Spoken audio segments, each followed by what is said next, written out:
Bir necha kundan so'ng xalqimiz davlatimizning bosh qonuni O'zbekiston Respublikasi Konstitutsiyasi qabul qilinganligining 32 yilligini nishonlaydi.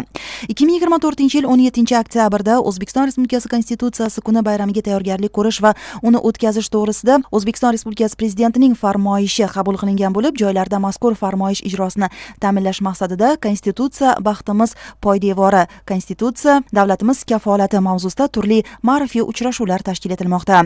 Jumladan G'ijduvon tumani fuqarolik holati dalolatnomalarini yozish bo'limi mudirasi Zulfizar Sayfiyeva hamda Yoshlar ishlari agentligi hamkorligida G'ijduvon tumanidagi 61 hamda 67 son ixtisoslashgan davlat umumta'lim maktablarida ham Konstitutsiya ijtimoiy davlat kafolati, Konstitutsiya dunyoviy davlat kafolati, Konstitutsiya suveren davlat kafolati mavzularida davra suhbatlari o'tkazildi.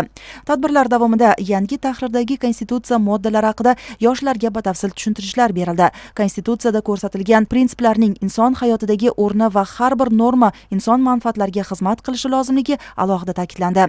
G'ijduvon tuman 61-67 sonli umumta'lim ixtisoslashtirilgan maktablarida Konstitutsiyaga bag'ishlangan tadbirimiz juda ko'tarinki kayfiyatda o'tdi. O'quvchilarga biz huquqiy bilimlarni olishlari, Konstitutsiyaga belgilangan normalarni o'qib o'rganishlari bo'yicha kerakli ma'lumotlarni berib o'tdik.